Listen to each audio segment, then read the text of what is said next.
contemplate the full spectrum of your experience without any attempt to change it in any way.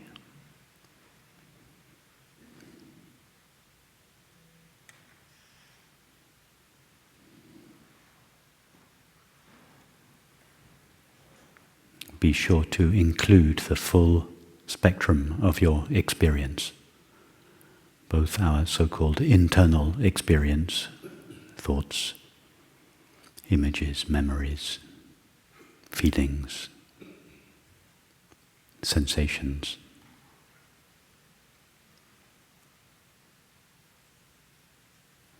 and our so-called external experience, sights, if our eyes are open, sounds, tastes, textures, and smells.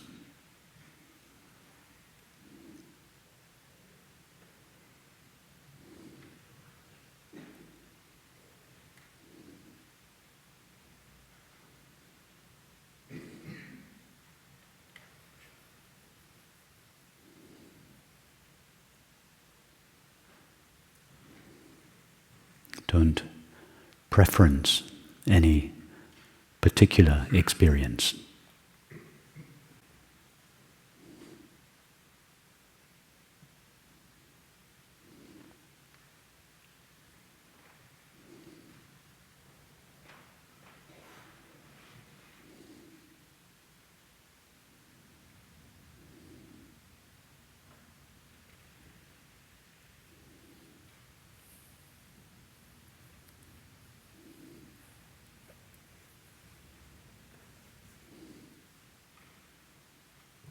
Contemplate your experience with disinterested affection.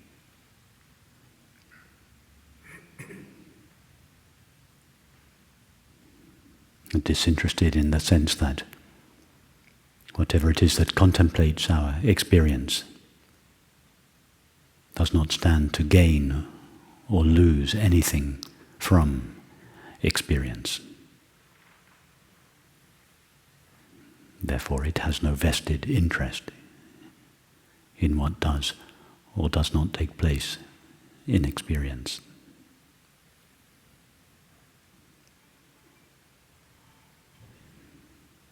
And affectionate because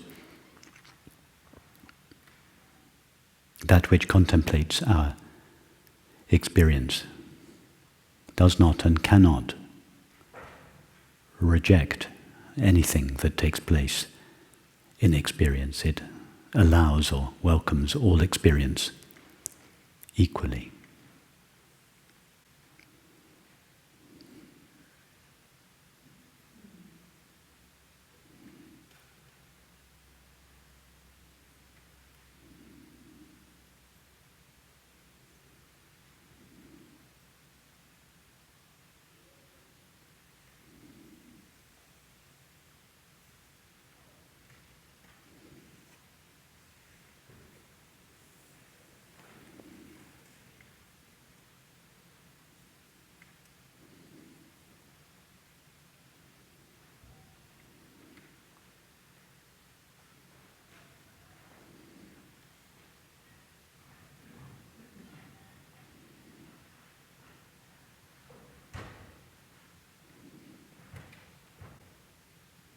You will know when you are contemplating the full spectrum of your experience with disinterested affection, when there is not the slightest impulse in you to change your current experience or to move away from it.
And now, instead of contemplating the objects of experience, contemplate the contemplator.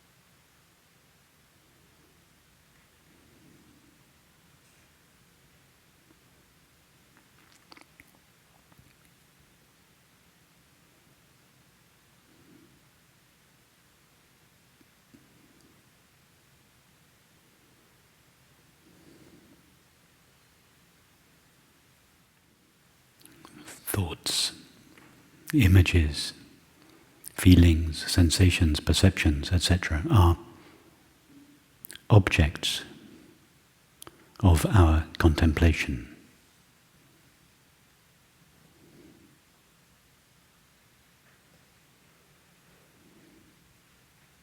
But the contemplator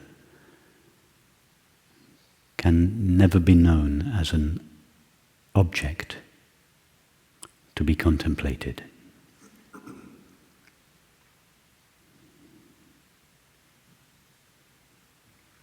The sun illuminates objects on the earth because they are at a distance from itself and other than itself. But it cannot illuminate itself as an object. It cannot separate itself from itself and shine its light on itself. However, it doesn't need to. It simply illuminates itself by being itself.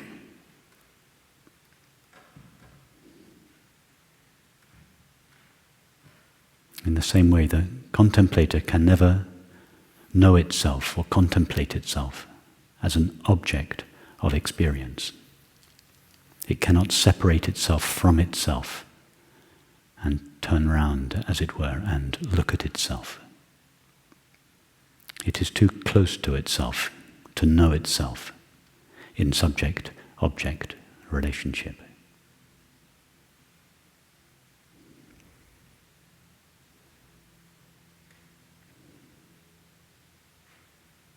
However, it is not necessary to know itself as an object.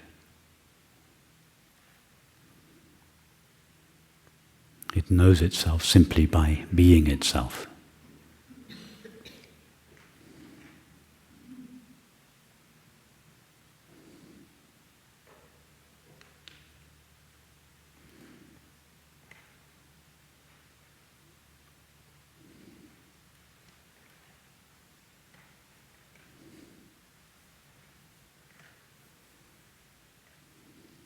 So instead of saying contemplate the contemplator,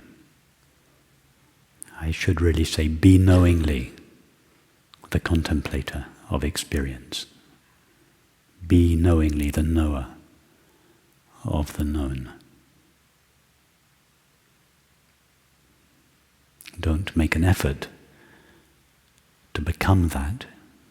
It would only be necessary to make an effort to become that if we started out as something other than that. We are already that which knows our experience.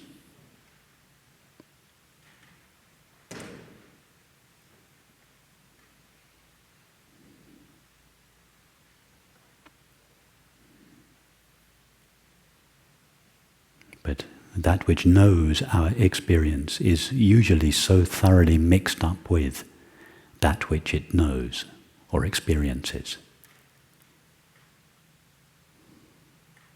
that it forgets or overlooks its knowledge of itself.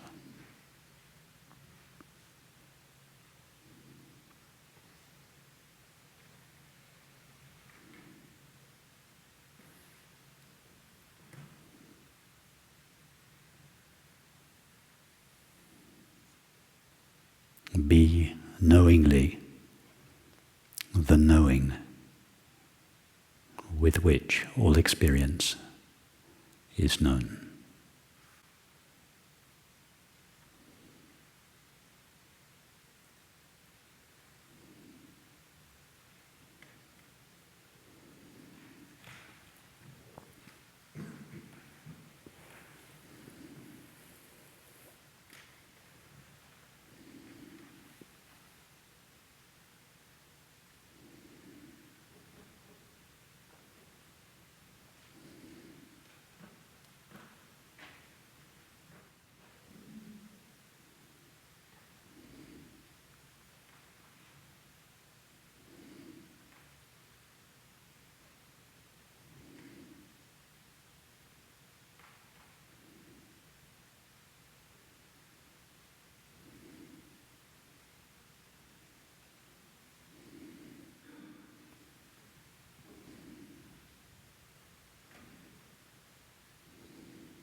For a mind that is accustomed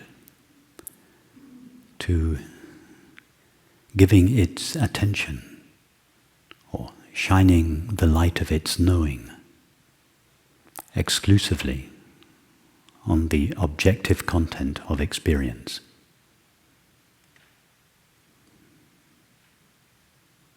it is first necessary to withdraw attention, or to withdraw the mind and the senses from their respective objects, and come back to the light of pure knowing that lives at the source of attention, like a tortoise withdrawing its head and its limbs into itself.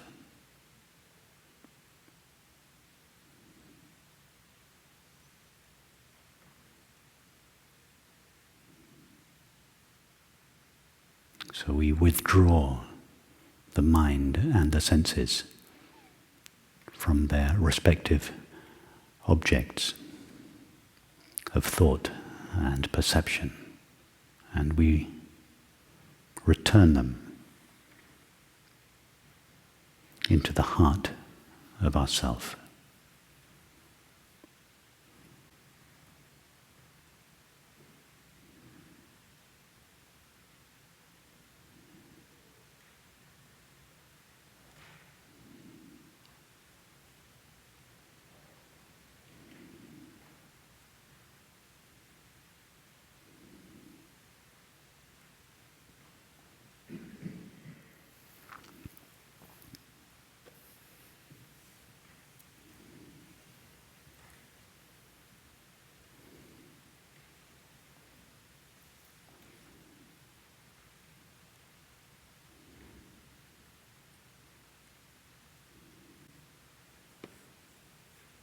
John Smith withdraws his attention from the drama of King Lear's life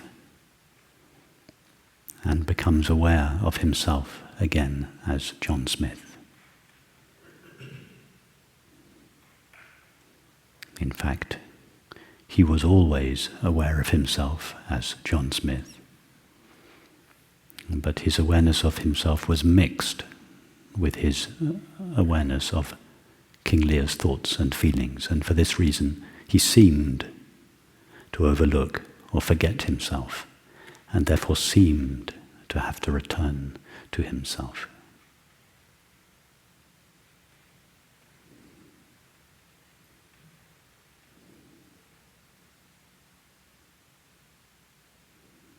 Our self is always aware of itself, because its nature is self-awareness.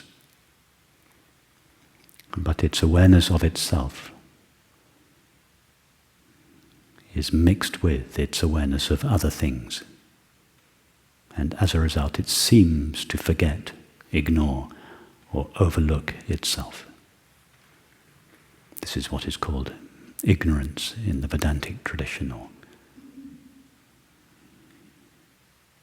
sin in the Christian tradition. And therefore our self seems to have to return from the drama of experience to itself.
When we first notice that we are the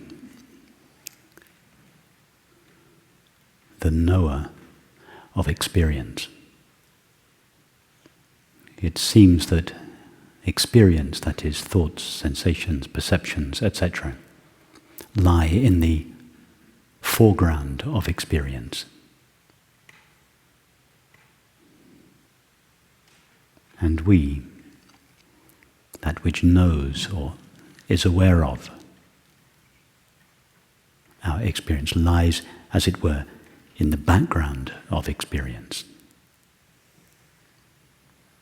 And attention seems to be like a two-way street that we can follow in one direction, outwards towards thoughts, sensations, and perceptions,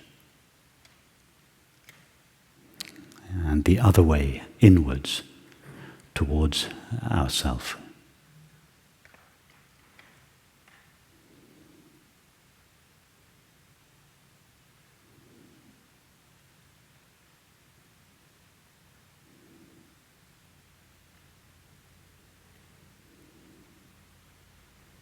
And for this reason, to begin with, there is often a feeling of going back and forth between the objects of experience and the subject of experience, between thoughts, sensations, and perceptions, and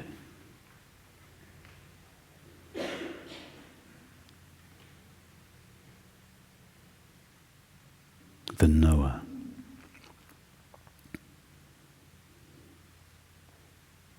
Or the experience of being aware, or awareness itself, the subject of all objects of experience.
The reason it is necessary to make this clear distinction in the beginning between the subject and the objects of experience, between the knower and the known, is simply because for most people, all there is to experience is the known. Thoughts, images, feelings, sensations, perceptions, activities, relationships, etc.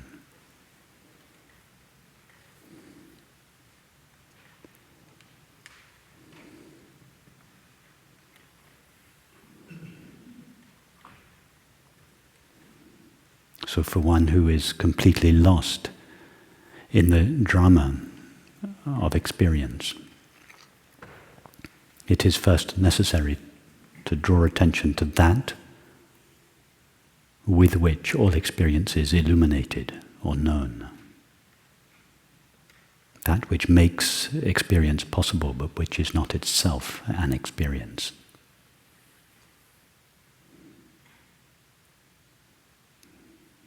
That with which all the objects of experience are known, but which itself cannot be known as an object, and yet is never not known by itself.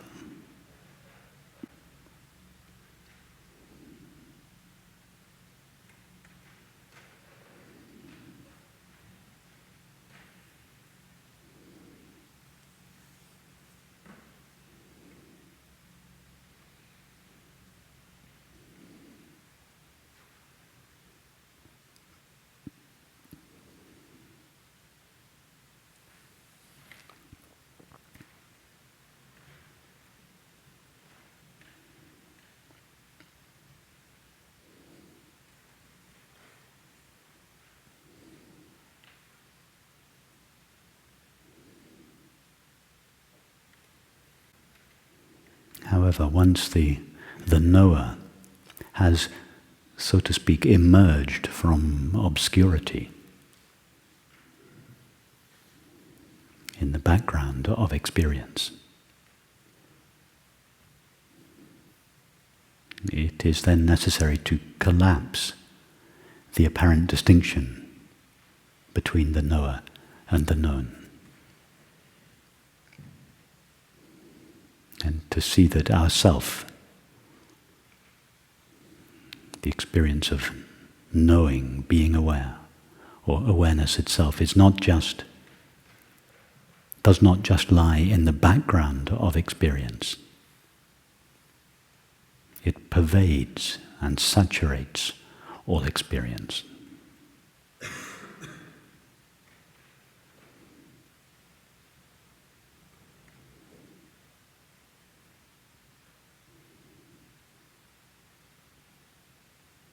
For one who is lost in the drama of a movie, it is legitimate to begin with to say, notice the screen behind the movie.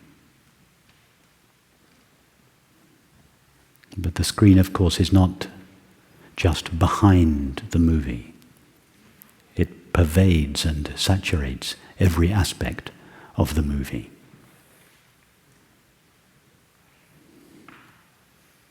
Likewise, the knowing with which all experience is known does not just lie in the background of experience, witnessing it from a distance. It intimately pervades all experience, irrespective of its content.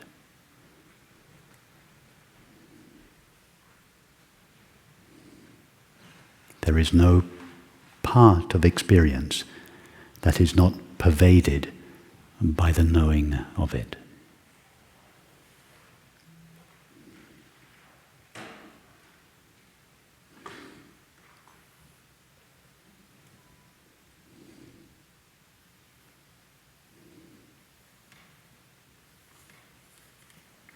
If you are deeply depressed,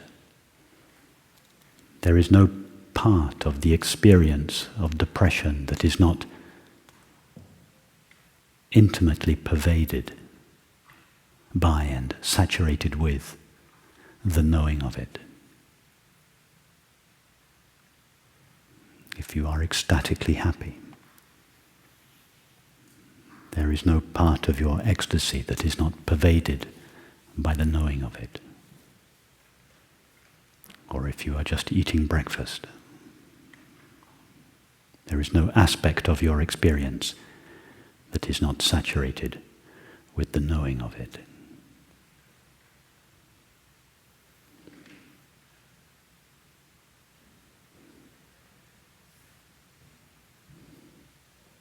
It's called the great pervasion in the Tantric tradition.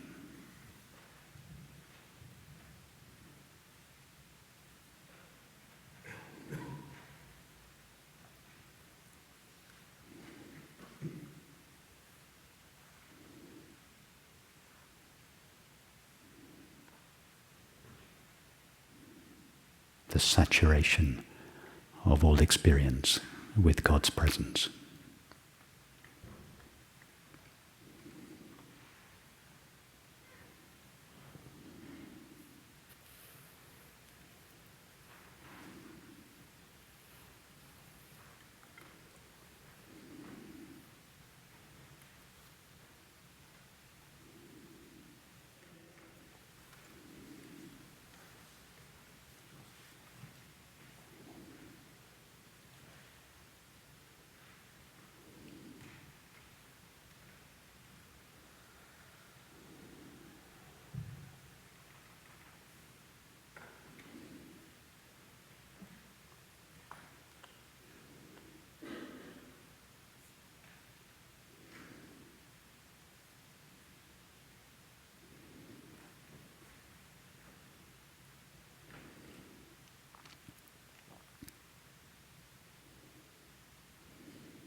But at some point, even this understanding must be abandoned as we come closer to the heart of reality.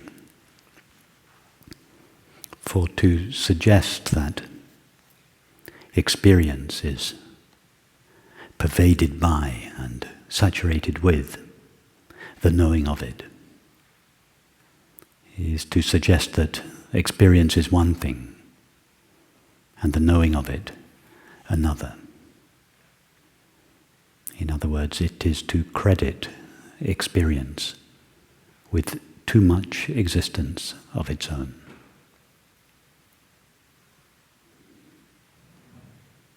To suggest that the movie is pervaded by the screen is to suggest that the movie is one thing and the screen another. It is to credit the movie with an independent existence of its own. But it is not possible to peel a movie off a screen. There is no such thing as an independently existing movie. Likewise, it is not possible to pluck a thought, an image, a feeling, a sensation, or a perception out of awareness.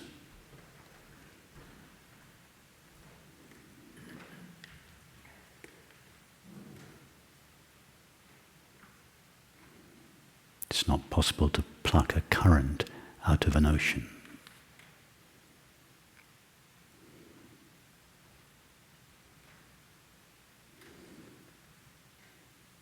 Just as the movie is the activity of the screen, just as a current is the activity of the ocean. So thinking, sensing and perceiving are the activities of pure knowing. They are not objects or entities in their own right, albeit pervaded by the knowing of them.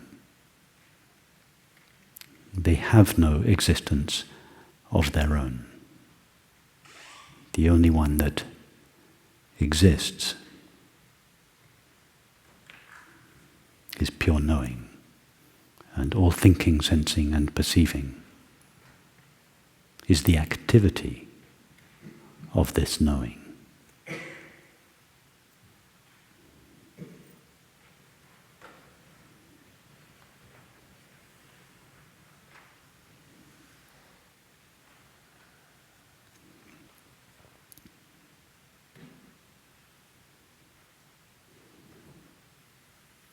When this is clear, not just intellectually, but in our experience, there is no question of going back and forth between the foreground of experience and the background of awareness. Because all there is in the so-called foreground of awareness, of experience, is the activity of awareness, the activity of knowing. In other words, there is no longer a foreground and a background. There is just a single, intimate, indivisible field made of pure knowing, vibrating within itself, and assuming the activity of thinking, and seeming as such to become a thought, assuming the activity of sensing, and seeming as such to become a body, assuming the activity of perceiving, that is, seeing, hearing, touching, tasting, and smelling, and seeming thereby to become a world, but never actually being, becoming, or knowing anything other than itself.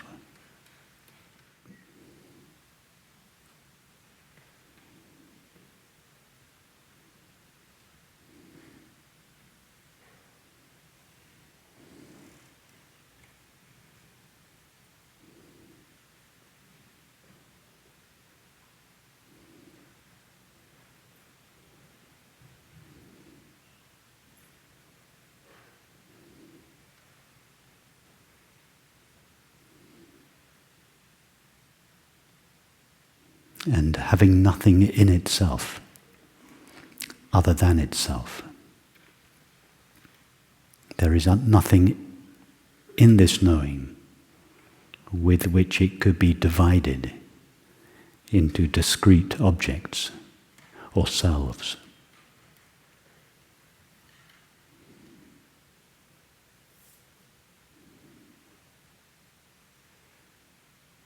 Nothing in this knowing with which it could be limited.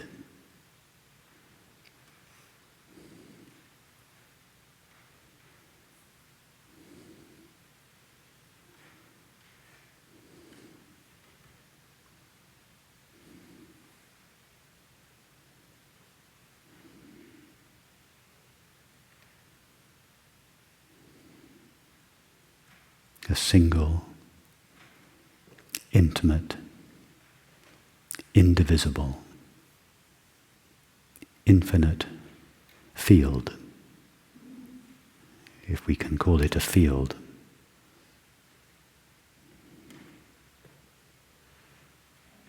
which modulates itself in all the forms of experience.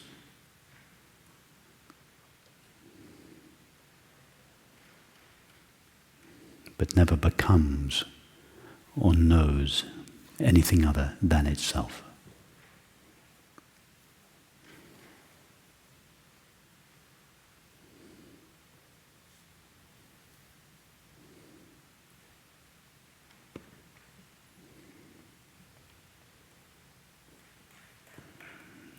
Each of us are simply viewpoints, localizations within this infinite, indivisible field, from whose perspective this field appears as a world. It is the limitations of our own minds that make this infinite field appear as a finite world.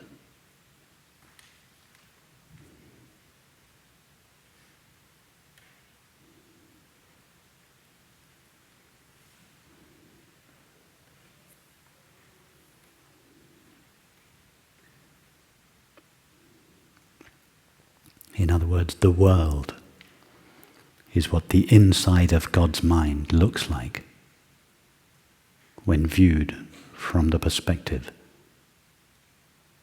of a separate subject of experience. That is each of us.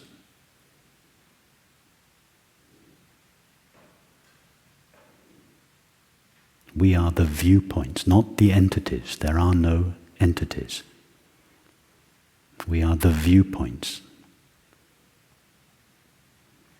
through whose agency God perceives itself as the world.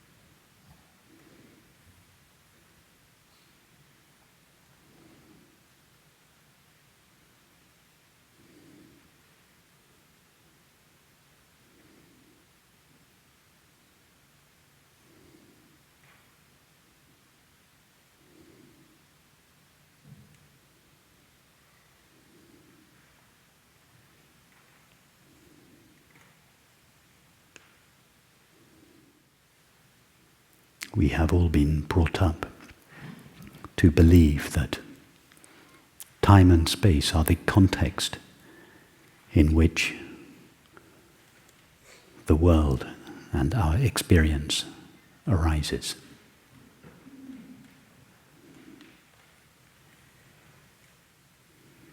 We have been brought up to believe that first there was time and space, and then matter, and then the world, and then the body, and then the brain. And then, at some late stage in its evolution, mind or consciousness evolved as an epiphenomenon of the brain.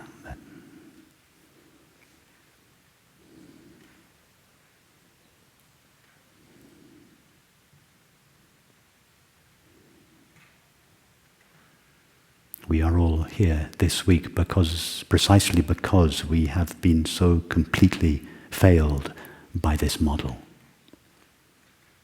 None of us would be here this week if this model had provided the lasting peace and happiness for which we long above all else.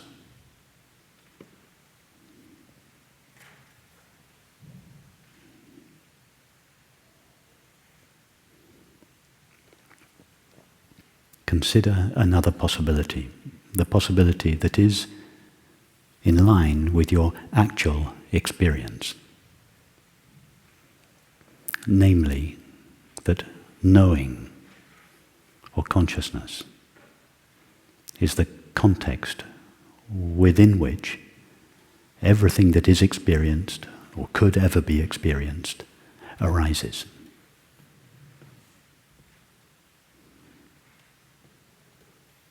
And that everything that appears in consciousness is made of the consciousness in which it arises.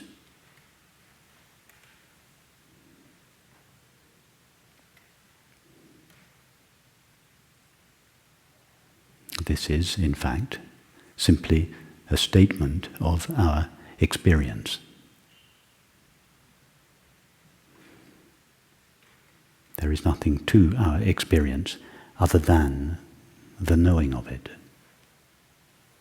In other words, knowing is the only substance that is or could ever be known.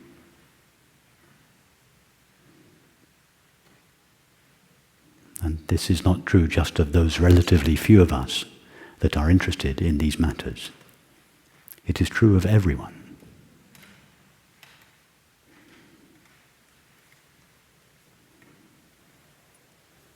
All the beings that have ever lived or will ever live, the human beings, the animals, and whatever other beings there may be in whatever other universes, all that they could ever know is the knowing of experience. All that God could ever know, whatever we conceive God to be, is the knowing of experience.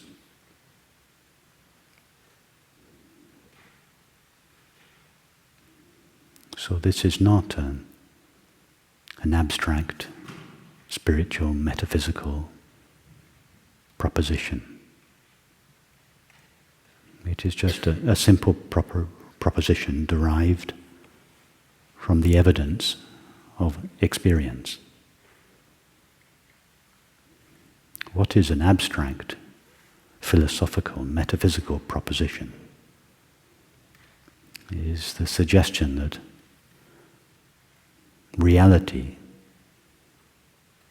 is made out of something outside consciousness, namely matter.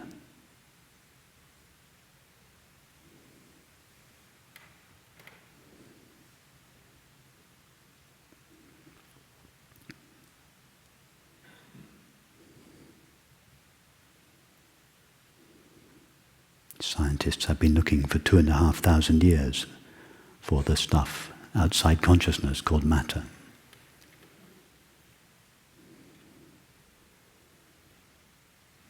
Although our entire world culture is founded on the belief in its, not only in its existence, but in its primacy.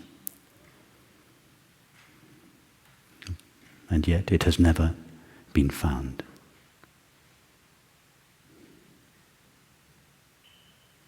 And never will be found, because it is not possible to find anything outside consciousness.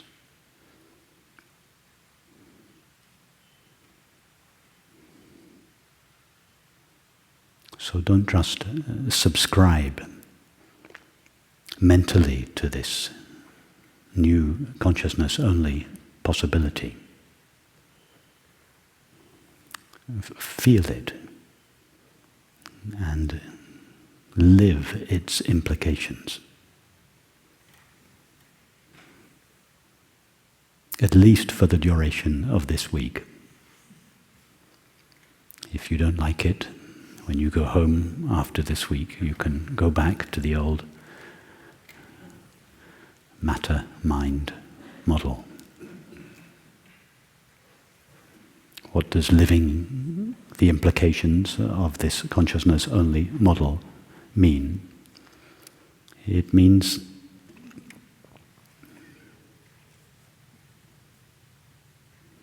understanding, feeling that everything we experience is a vibration of infinite knowing.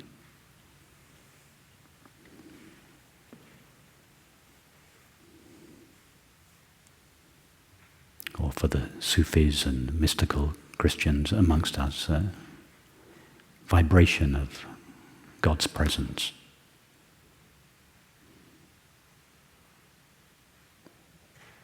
And not just to understand that and feel that, but to live moment by moment this feeling understanding.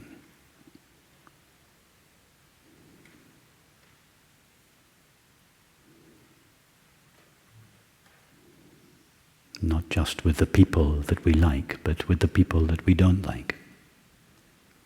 And not just with people, but with things.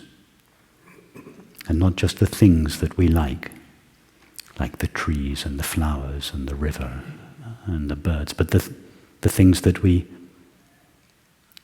may not dislike, but never give our attention to the knives and the forks, the pavement, the stones, literally everything. Consider the possibility that in spite of how things may appear, the reality of all appearances is what we call myself. That is not this cluster of thoughts, feelings, activities and relationships that we normally consider to be ourself, but ourself, this luminous, empty knowing, pure awareness.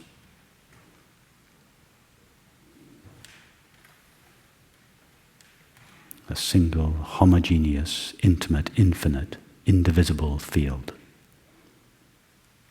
vibrating as the totality of existence.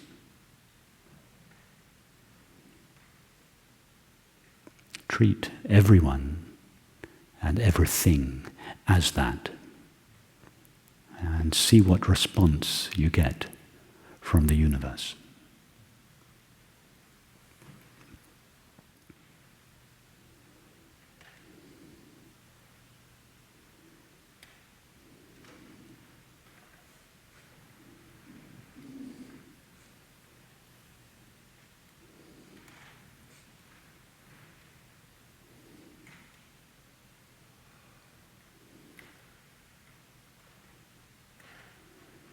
I would suggest that the experiences of love, of beauty,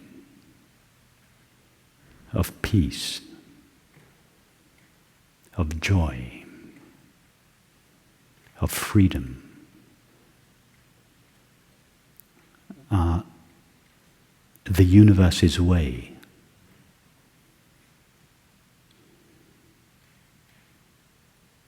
of confirming this possibility.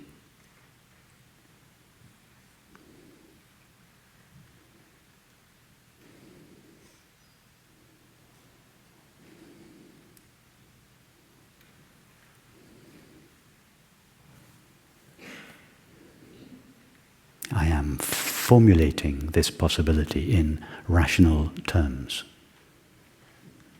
But its confirmation doesn't come in the form of a thought or an idea.